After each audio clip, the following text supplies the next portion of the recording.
Good morning. Today I'm going to explore the foundational concept that has shaped societies, economies, politics throughout the human history. Now we will be discussing the theories of property. As we know, property is very important and, uh, and the aspect of human history. More specifically, we will be diving in the different theories of property that emerged over centuries and how these ideas continue to influence modern legal and economic system. No? Kung tatahiin mo yung buong proseso ng kasaysayan, how it influenced the current legal and economic system. Sa biglang tingin, property might be a straightforward concept. Madali lang siyang sabihin. It's about ownership of land, position, interest therein, or wealth. No? But the philosophical and legal questions surrounding property, like what it is, how it should be distributed, and who has the right to control it, are anything but simple. No? But this question have been debated by thinkers for thousands of years. No? The dominant thinkers of their time are John Locke's theory, Jeremy Bentham's theory framework, no? Hanggang sa pag-abot ni Karl Marx, no? Ang critic niya sa private ownership at then pumasok naman itong si Hopel, no? Sa Bundle of Rights. So ang mga ito ay tatalakay natin dito ngayong araw na ito at bibigyan natin ng buhay ang mga teorya na na inaanak ng kasaysayan. Okay? So we will be discussing the following outline. What is property? No? Ano ang pinanggalingan nito? John Locke's theory, Bentham's theory, Karl Marx theory, and then Hopel's theory. No? So those were the different thinkers of their time, and I hope as we explore these theories, I encourage you to think critically kung paano sila na-relate to the world we live now. How do these ideas about property influence current issues like land reform, housing inequality, intellectual property in the digital age, and debates around wealth distribution. So theories of property are not just philosophical. They are the foundation of the many of the legal and economic system that govern our lives. No? So it's interesting to learn, to study the theories of property. So let's begin. So what then is the definition of property? The term property is derived from Latin word proprietat, and the French equivalent is proprius, which means a thing owner, no? Or a thing owned. Property is an object. The relationship is between people and objects. No, that is one of the school of thought. No, property and object is a lang. The relationship is between people and object. No, that is one of the school of thought. The other way, no, property is separated from the object it attaches, and the relationship is between people and other people. No? Hindi yung between the objects, kundi between people and people. So that is the two school of thought of property. Ano nga ba? Una, tingnan natin ang theory ni John Locke. Sino nga ba si John Locke? Si John Locke ay isang 17th century English philosopher. Is one of the most influential figures in developing modern property theory. In his second treatise of government, published on 1689, Locke outlines his theory of property, which is grounded in natural rights and individual rights. Okay? So, una, ang kanyang labor theory of property. Para kay Locke, the foundational idea is that property originates from an individual labor. No? So, all resources are held in common and freely available to everyone. So, kumbaga, ang mga natural resources in that place, since on the time of 1600 are mostly agrarian, no, ang mundo, nandiyan dyan yung natural resources. At ang teorya ni Locke, kung nilapatan mo na kung ikaw ay gumamit ng lakas paggawa, no, with these natural resources, they acquire property right over the product of their labor. No, kung noong unang panahon, abot tanaw mo, yun ay nilapatan mo lang lakas paggawa, then yun ang mayroon ka ng property right doon sa bahagi ng natural resources na yun. No? So, yun ang labor theory. Halimbawa, if an individual cultivates a piece of land, no, uncultivated land or picks fruit from a tree, no, kung doon madalas yung mga indigenous people, no, na pagka nomadic, hindi sila napipermi sa isang lugar kundi palipat-lipat kung saan may mga prutas, no? So the result of their effort becomes their private property because they have invested their labor. Nag-alapat na sila ng lakas paggawa. So yun ay magiging property na nila, no? So labor therefore is what legitimizes the appropriation of resources from the common state, no? So para kay John Locke, yung ganong estado, no, na nilapatan ng isang tao ng kanyang lakas paggawa, ang natural resources, is the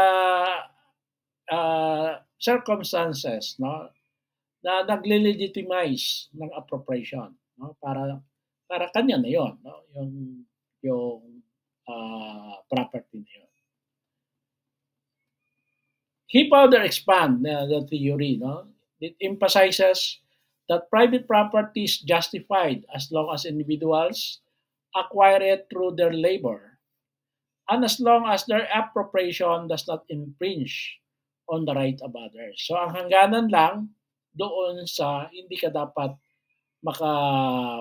maka-infringe o yapak sa karapatan ng iba. His theory also lays the groundwork for the idea that private property exists prior to the establishment of the government. No? Kasi kung nag-natural rights siya, mayroong mga areas na nilapatan niya ng lakas paggawa.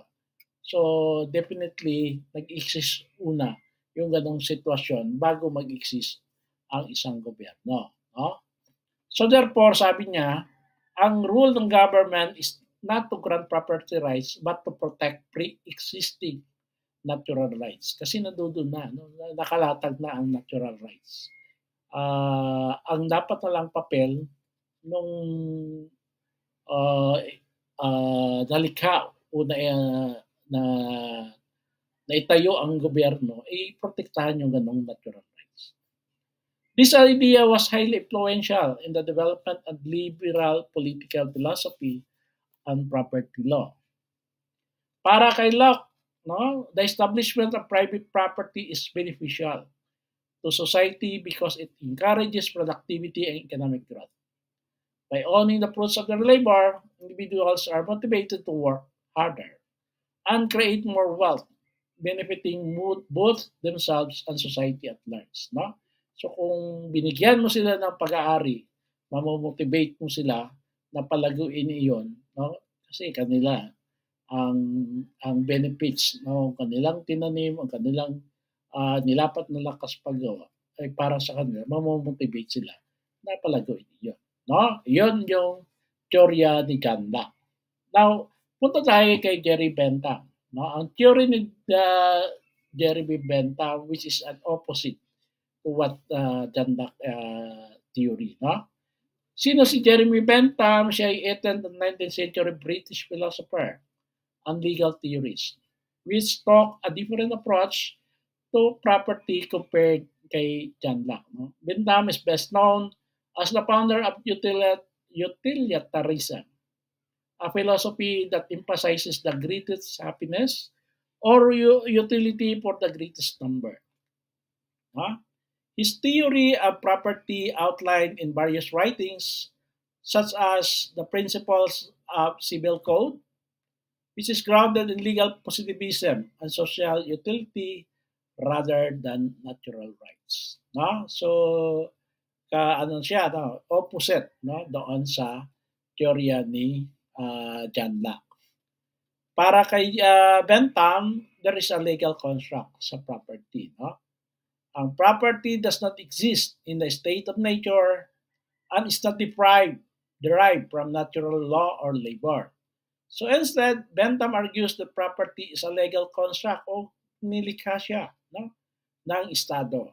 No? Hindi siya, kung babalikan mo kay John Locke, ang natural rights ay nag-exist prior to the existence of the government. Dito naman kay Bentham, hindi. Ang gobyerno ang nagbibigay, pagkalikha ng Estado, nagbigay ng karapatan doon sa property. No? So, property and law are born together and die together. Kung wala ang isa, wala yung isa. So, that is Bentham's theory, which run opposed to the theory of John Locke. So, para kay Bentham, property is not natural right, but a legal right. It is a law that defines what property is, who owns it, and what rights and obligations come with it. So without a legal framework to enforce property rights, there would be no property.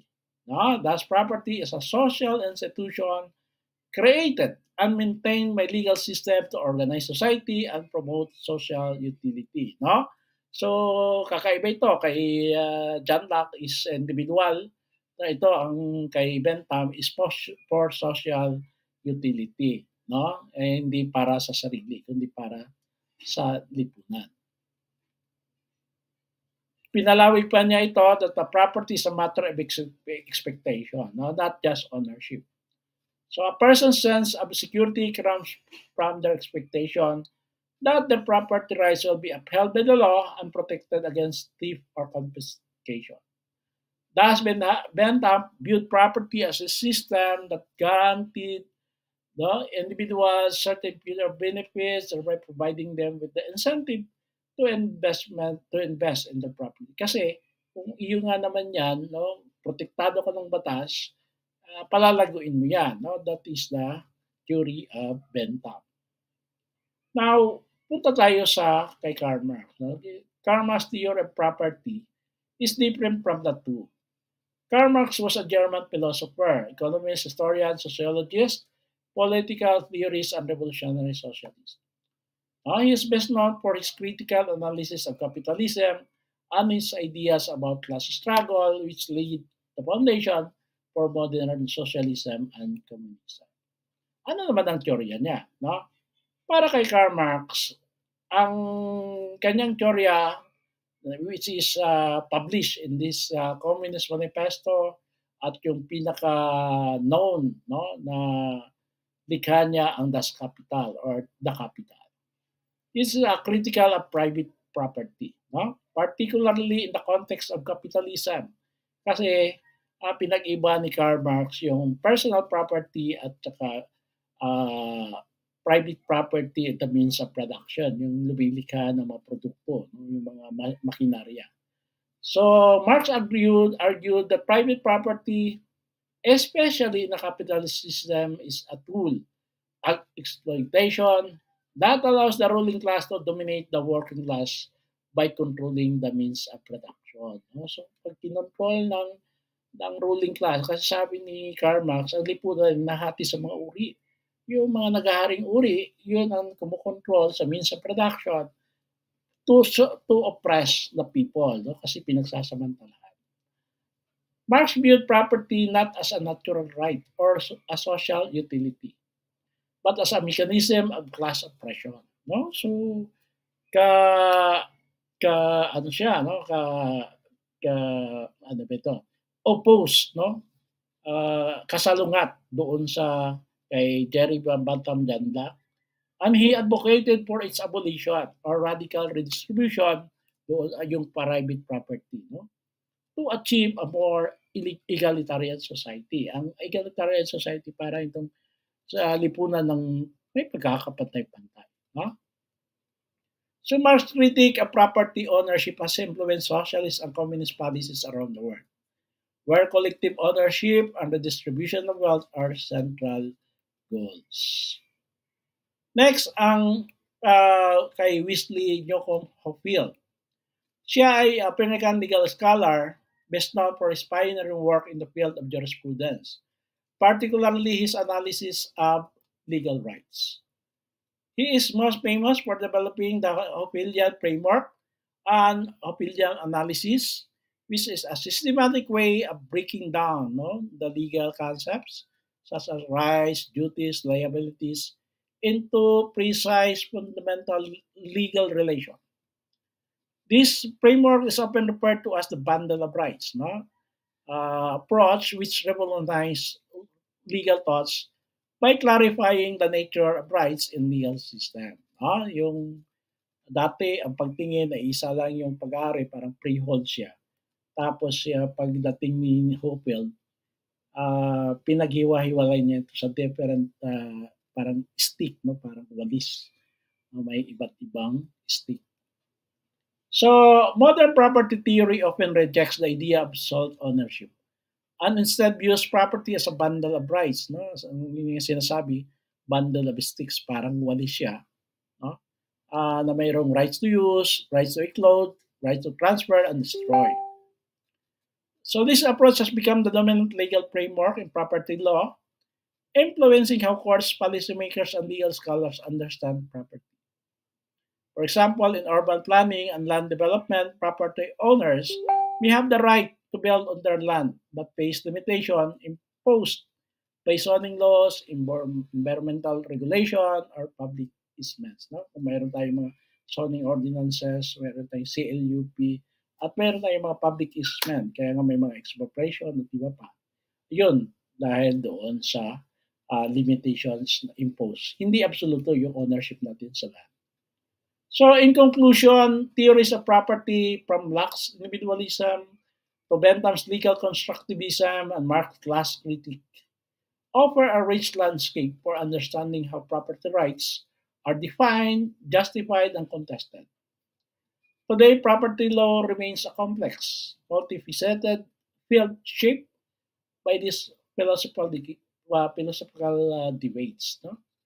Reflecting tensions between individual rights and collective welfare. No?